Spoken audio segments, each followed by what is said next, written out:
Reportate y decí por qué no estás acá con las facturas que prometiste. Bueno, decíamos, semana que pasó de todo y no es que sea casualidad, o sí, o no sé. Pero así como existen las internas, que esta semana seguramente en la República Argentina se cansaron de escuchar sobre las internas de un lado, del otro, de acá, de allá, de más allá. Hay que decir que una de las mejores frases en este tipo de momentos es: si tu enemigo se está equivocando, no lo interrumpas. Y así como dijo García Linera en su momento, si Evo y Lucho se siguen peleando, van a perder. Quizá esta semana fue un capítulo más de ese culebrón, podríamos decir, de los sectores populares bolivianos. Sí, venimos ya de larga data, ¿no? De una. Por eso, un capítulo, nuevo capítulo. Este es un capítulo más que ya en las últimas semanas había tenido un revés para el sector evista, podríamos decir, del MAS, porque la Cámara de Senadores había aprobado un proyecto que eliminaba la elección de las elecciones, la celebración de elecciones primarias, que se iban a hacer este año, o estaba pautado que se hicieran este año. Era un proyecto que había aprobado la Cámara de Diputados, que había quedado medio parado porque el presidente de la Cámara Alta es Andrónico Rodríguez, que responde de alguna manera a Evo Morales. Por eso ese proyecto había quedado un poco paralizado, pero ¿qué pasó? Arce transó obviamente con la oposición, o los sectores más arcistas transaron de alguna manera con, por ejemplo, la oposición de Luis Fernando Camacho y del expresidente Carlos Mesa para destrabar el proyecto y lograr su aprobación. No se van a celebrar las elecciones primarias y el oficialismo va por una segunda victoria que tiene que ver con la constitución de un referéndum que se celebraría en diciembre, que tiene varias consultas sobre distintas temáticas, pero la más trascendental, o la que cobra más relevancia en este contexto, es una consulta en relación a la reelección y la prohibición de reelegirse por 3 mandatos seguidos, incluso aunque estos sean discontinuos, que es literalmente Evo, no te podés, claro, porque es básicamente no es seguir participando, sino es no participar. Sí. Lo curioso también sobre todo esto, ¿no? Este llamado a... Uy, la voz que tengo. El llamado a esta consulta popular no vinculante por parte del gobierno de Lucho Arce es que se va a terminar dando en paralelo a las elecciones judiciales, que eran justamente las que se habían tomado como argumento para cancelar las elecciones primarias, ¿no? Lo que decían era, bueno, no podemos tener 2 procesos electorales al mismo tiempo, es por eso que vamos a priorizar las elecciones judiciales, que recordemos en Bolivia el Poder Judicial también se define a través de voto popular, a diferencia de la Argentina. Lo que decían es, bueno, es mucho gasto y es mucho procedimiento tener 2 elecciones en paralelo. Este argumento pierde vigencia rápidamente cuando Lucho Arce sale a anunciar esta consulta popular, que si bien, como decía Mir, tiene 4 puntos, que ahora podemos ver también que en la noche de ayer igualmente fueron retocados o por lo menos cuestionados por el Tribunal Supremo Electoral, que esos 4 van a pasar por lo menos a ser 3, porque, por ejemplo, algunos le dijo, bueno, no, pero esto implica una reforma constitucional, esto tiene que pasar por Asamblea Legislativa, no se puede definir por una simple consulta popular, por un referéndum. En el caso de del punto este que quiere evitar la reelección, que en realidad lo que busca es proscribir a Evo Morales, lo que le dice el Tribunal Supremo Electoral es ajuste en la redacción, porque no cumple por lo menos 2 de los 3 criterios que tiene que tener un referéndum vinculado a la transparencia, la claridad de la información y la imparcialidad. Le dice, bueno, este punto cumple la imparcialidad, no es tan claro y tan preciso qué es lo que tiene que votar la gente cuando lo lea. Recordemos que un referéndum lo votan todas las personas directamente, entonces tiene criterios sobre cómo tiene que estar redactado. En este caso veremos si esos ajustes en la redacción también terminan por modificar un poco el objetivo final de ese punto. Sí, lo peligroso de este tipo de cosas, cuando me aferro a esto que mencionabas, que es un referéndum no vinculante. Ergo, ni el Poder Judicial ni el Poder Político tiene la obligación de respetar a rajatabla lo que se vote. Es más bien una consulta, más allá de que el nombre sea de referéndum, es una consulta popular al pueblo boliviano a ver si quieren o no que se pueda hacer una reelección, que pueda haber un tercer mandato, en este caso de Evo Morales, o no. Claro, la victoria o no en ese referéndum es más bien una cuestión de puja política y Claramente. y de posibilidad en todo caso de avanzar o no y de saber qué tan respaldado estás para tomar una u otra decisión. Como es el caso del punto que indica las subvenciones al combustible.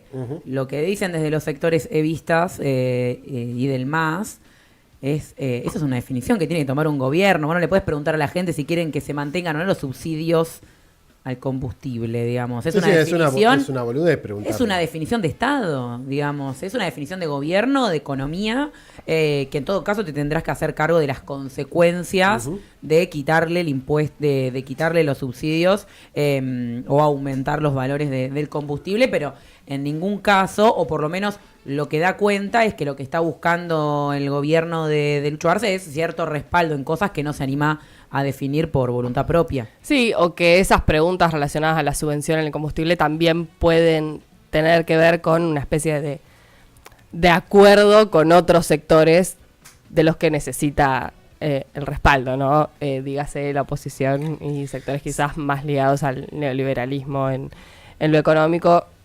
O sea, está claro que Arce está avanzando en este deseo de proscribir a Evo, acompañado de los mismos sectores que hicieron el golpe de Estado del 2020.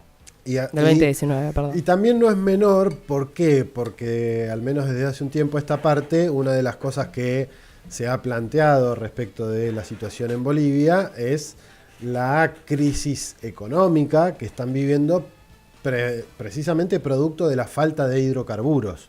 Una de las cosas que durante mucho tiempo pudo hacer Bolivia, gracias a sus reservas, había sido no solamente tener ciertas facilidades para no subir el precio de los combustibles, pero cuando se te terminan esos combustibles, el problema es cómo resolvés, que sin ir más lejos es algo muy parecido a lo que le pasó a Venezuela durante mucho tiempo con el tema del bloqueo.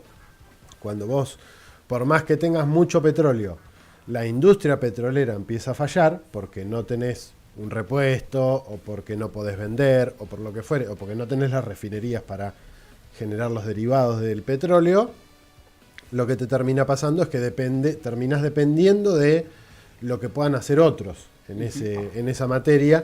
Y como decía Jorge Weinstein, el gran compañero doctor de Estado en Economía, que siempre nos decía esto cada vez que teníamos alguna formación, el mundo está motorizado por el petróleo, por los hidrocarburos, por la energía.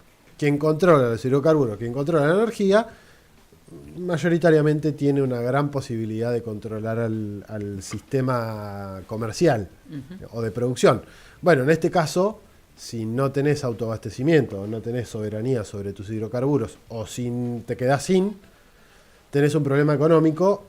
Y acá es donde también incluso aparecieron publicaciones en redes sociales de Evo Morales planteando que la excusa de este referéndum es, por un lado, proscribirlo y por otro lado, no asumir la responsabilidad, Luis Arce, haciendo una crítica directa a Luis Arce, no asumir la responsabilidad de tomar decisiones políticas para resolver una crisis económica que se vio agravada precisamente por esta caída en las reservas de petróleo, de hidrocarburos, de gas sobre todo, de Bolivia, que llevó a tener una fuerte crisis económica.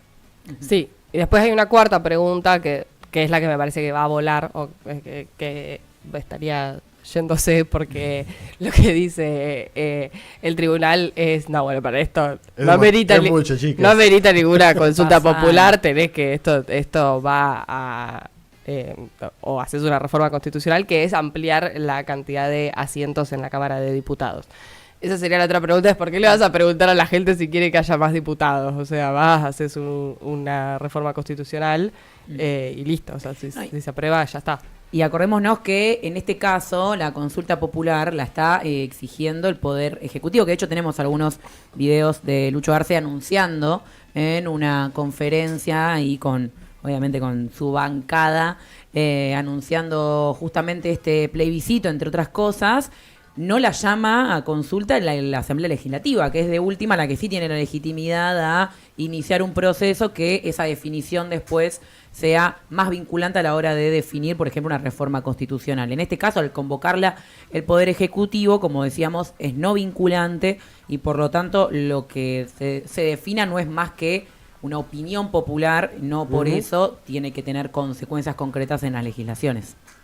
Claro, esa sería la consulta rechazada y las otras tres, la de la reelección y la de la subvención de la gasolina especial y del diésel, son las que de alguna manera estarían teniendo que reformularse. Bien, bueno, vamos a escuchar a Lucho Arce que decía esto ayer por la noche, ¿fue? No, esto fue cuando lo anunció. Ahí va. ¿Qué día fue? Esta semana, bueno, escuchamos a Lucho Arce. Conscientes de los problemas que estos últimos meses han estado enfrentando las familias bolivianas, especialmente con el abastecimiento de diésel, productos de varios factores, así como también el problema vinculado a los dólares, y que lamentablemente también está siendo utilizado políticamente por parte de algunos grupos para generar escenarios de convulsión. Por tal motivo, es momento que el pueblo, junto a su gobierno, escojamos el camino que deseamos transitar de cara al bicentenario. Unidos, con un horizonte común, terminaremos de construir los pilares de la Bolivia que soñamos. Momentos difíciles requieren de decisiones firmes, maduras, reflexionadas y de seres humanos que no desfallezcan. Bueno, las decisiones firmes, pero vamos a consulta popular. Pero que las defina el pueblo. Claro, no yo, pero no me hagan tomar esta decisión porque es muy difícil. Esto es de hace 2 semanas, del 6 de agosto, justamente cuando se da el primer anuncio, entre otras medidas que da en esa misma conferencia Lucho Arce, que si bien anuncia, como decíamos, esta consulta popular, lo hace casi al final de la conferencia. Previamente habla de la implementación del uso de plataformas y pasarelas de pago, adopción de criptoactivos para el Estado, para justamente solventar estos problemas que está teniendo el Estado boliviano, plan de empleo y producción para jóvenes emprendedores, programa de créditos para jóvenes, bueno, entre otras medidas que anuncia. A lo último va con la consulta popular.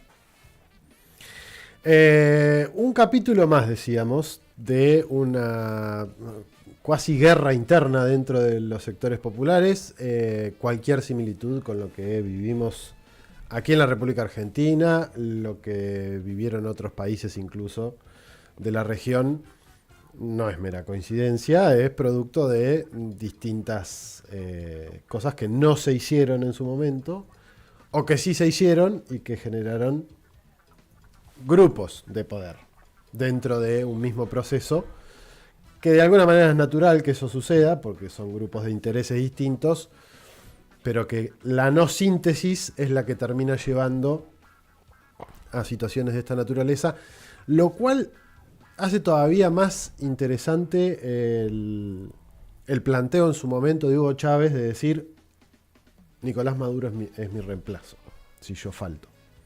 Cosa que no hizo ningún otro líder popular o lideresa popular en la región. De decir, bueno, mi sucesor, en caso de que yo bueno, no Rafael esté... Correa lo hizo y le salió mal. No, Rafael Correa técnicamente no lo hizo. Eligió como a Cristina Alberto, eligió un candidato... Optó, diría un querido compañero Franco Cariñano que dice no eligió, optó. El mal menor. Claro. Bueno, está bien, pero sí, pero sí dijo. Salió el tiro por la culata. Dijo.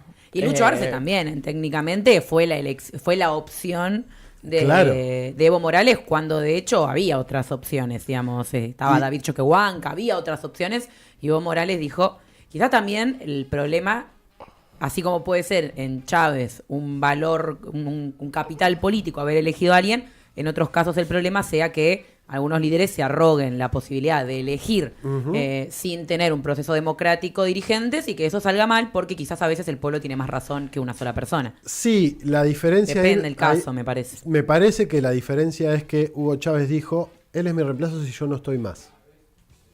Porque físicamente Chávez sabía que podía llegar a partir hacia los cielos, Sí. a morir, a pasar a la inmortalidad. Y en ese escenario dijo, mi reemplazante o mi apoyo es para Nicolás.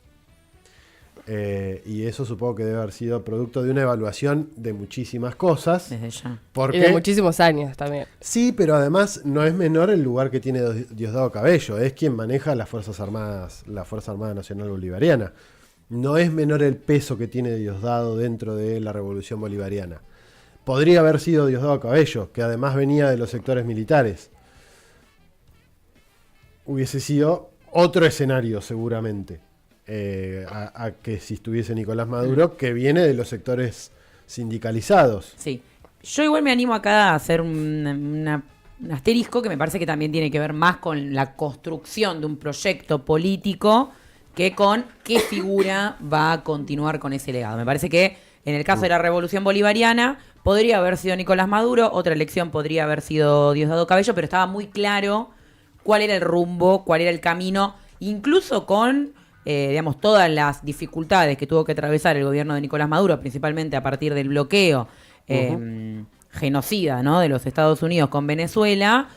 Aún así, cuando logra reacomodar el rumbo, siempre vuelve al mismo camino, ¿no? En otros casos, y lo llevo acá, el caso de Argentina, Ecuador, Brasil, quizás nunca se terminó de conformar un proyecto político tan claro en términos de, quizás sí, los horizontes, pero no el paso a paso, ¿no?, para llegar a esos horizontes, que me parece que en Venezuela, como se puede ver también, por ejemplo, en Cuba, ¿no? Digo, como un camino trazado y una continuación de ese camino mucho más procedimental y pragmática y clara que lo que se ha dado en otros países, que es lo que siempre, ¿no?, uno dice, bueno, ¿cuál es el programa de gobierno de estos sectores? Me parece que tiene que ver mucho más con eso que con qué mano o quién ha elegido a los sucesores. Pero Bolivia tenía una cosa de eso. Tenía un camino y algunas cosas definidas. Era de los procesos más claros. Sí, pero digo, el en litio alguna de empezó esas ahí cosas. a jugar. Hubo un golpe de Estado, digo, también hay factores No, externos que Obvio. Que hacen tambalear. Y ahí además me parece que hay otro aditivo, que es la unidad cívico-militar que planteó Chávez desde un primer momento, con Diosdado Cabello, con Nicolás Maduro, teniendo dos eslabones, lo político y lo militar, bien abroquelado, cosa que sí no pasó en ningún otro proceso de los que se llaman de oro, de la época dorada de la unidad continental, ni con Argentina, ni con Brasil, ni con Bolivia. De hecho, fueron parte del golpe, ni en Ecuador, donde también fueron parte de la intentona golpista contra Rafael Correa. Lecciones que van dejando algunos procesos, y que si lo miramos en perspectiva lo que está sucediendo en África, que hablábamos en estos días, tiene mucho que ver eso que mencionábamos, que son procesos que arrancan con sectores de sectores militares, de jóvenes militares, que se sublevan, que hacen golpes de Estado o que inician procesos revolucionarios partiendo desde ese lugar, que tenés el control de los fierros, básicamente. Bueno, obviamente lo de Bolivia va a seguir teniendo tela para cortar durante... No, tenemos otro audio, ¿no? se entendió con eso. Sí, hay otro. Hay otro de Arce. Para mí está explicando. bueno ese. ¿Está bueno? Explicando. Sí, Explicando sí. el porqué. Sí, Tirando sí. Bueno. un poquito de pica a Evo Morales, básicamente. Vamos a escuchar entonces a Lucho Arce explicando por qué el referéndum no vinculante que van a hacer. Tengo que aclarar que, a diferencia de muchos adversarios políticos, todas las medidas que tomamos como gobierno no responden a cálculos electorales. No responden a ambiciones personales, Todo parece sino que que obedece a respuestas a la población para darles certezas respecto a nuestro futuro, llevando medidas que apuntan a resolver los problemas estructurales de la economía nacional.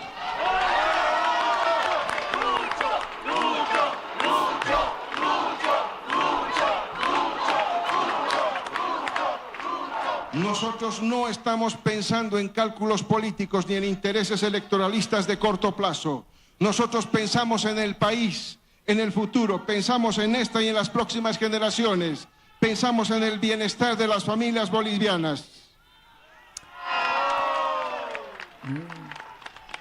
La historia de nuestra Bolivia es una larga acumulación de luchas, resistencias y victorias de un pueblo que tiene como fuerza principal de sus transformaciones. Yo creo que en ese caso te pones entonces a negociar o articular con tus sectores de políticos y no a negociar con Camacho y Carlos Mesa. Me parece si tus intenciones no tienen nada que ver con intenciones electoralistas y con el bien del país. No, a ver, es una discusión real, o por lo menos es una discusión esto de si las referencias políticas se ponen a dedo y se pueden elegir, como bien veníamos charlando, como pasó en Argentina, como pasó en Ecuador, como pasó incluso en Bolivia, y la discusión de que esas discusiones tienen que ser como más heterogéneas, tiene que haber más personas involucradas en pensar y en ver quién es la mejor o el mejor candidato para representar un proyecto. Eso es una discusión válida, me parece, pero eso no amerita un referéndum, me parece. Es una discusión, en todo caso, sincera, política, que tenés que tener hacia lo interno de los partidos políticos, o en todo caso del proceso de la revolución boliviana, y analizarlo en ese contexto. Decir que esa discusión, que ese debate no tiene un cálculo electoral, es de alguna manera también medio como tomarle el pelo, me parece, a un montón de gente, a un montón de sectores bolivianos, sean o no partidarios del MAS, o de Lucho Arce, o de Evo, o de quien fuere. No, obvio. Después digo, en relación a la discusión sobre las elecciones primarias, de que fueron suspendidas, tampoco eran tan viejas la historia de elecciones primarias en Bolivia. De hecho, se habían celebrado por primera vez en 2019. En el caso particular del MAS, además, no había habido varios candidatos dentro de esa elección primaria, porque el MAS elige a su candidato a través de la asamblea del partido. Evo Morales iba a ser el candidato. No hubo otro que se postulara en esa elección primaria y finalmente fue el candidato para las elecciones de octubre. Ahora lo que pasa es que, bueno, sí hay una situación que me parece, digo, ya con Evo Morales planteando que se iba a presentar para la elección, sí se genera, no o todo parecería indicar que la suspensión de la elección primaria tiene que ver con algo que decía el propio Evo cuando se aprueba en la Cámara de Senadores la suspensión, que es que lo único que se logra con todo esto es debilitar de alguna manera, o evitar que sea el pueblo el que elija a los candidatos y que, como era antes, en el pasado neoliberal en Bolivia, que sean los dueños de los partidos los que terminen eligiendo a dedo a sus candidatos, ¿no? Que de alguna manera también debilita también a los movimientos populares, digo, y a la posibilidad de elegir y de que el pueblo en todo caso ponga de manifiesto, bueno, que queremos que el camino vaya por acá, sobre todo en un contexto en el que el partido de gobierno está tan disputado, ¿no? Me parece que una elección primaria quizás, no te digo que hubiese saneado, pero bueno, sí quizás dejaba de alguna... No sé si hubiese saneaba, sido por una eso batalla digo. campal entre... No, la elección seguro hubiese sido una batalla campal, y pero lo bueno. va a ser igual. Sí. Lo va a ser igual, por más que efectivamente no sé, gane el referéndum, que no se pueda presentar un tercer mandato a alguien. Eso después hay que hacerlo ley, porque al no ser vinculante, eso después hay que llevarlo a la práctica.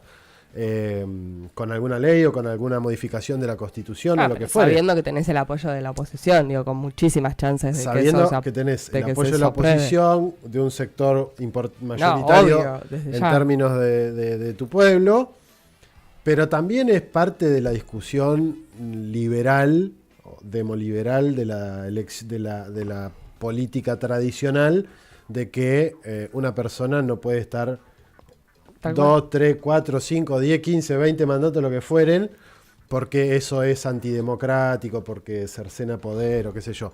Cuando Merkel estuvo en el poder 16 años en Alemania, nadie se lo cuestionó. En Venezuela está el chavismo 25 años y se lo cuestionan. En Bolivia está no sé quiénes se lo cuestionan. Cuando Cristina quiso hacer esa modificación para que no fuese una discusión cuántos periodos puede estar, fue un escándalo en Argentina. Bueno, es la misma discusión, porque hay una cuestión que tiene que ver con tradiciones, valores y demás cuestiones, que lo que termina sucediendo es que hay personas que terminan como centralizando la referencia de un proyecto político. Y contra eso mucho no se puede hacer, porque son las personas las que terminan siendo la referencia de eso. Bueno, va a haber, esto va a seguir, vamos a tener cola todavía para cortar durante bastante tiempo, porque recién el año que viene van a ser las elecciones en Bolivia. Así que si les parece, vamos a escuchar algo de música y a la vuelta seguimos con más, porque todavía nos queda muchísimo en este programa número 25 de Marcha de Gigantes.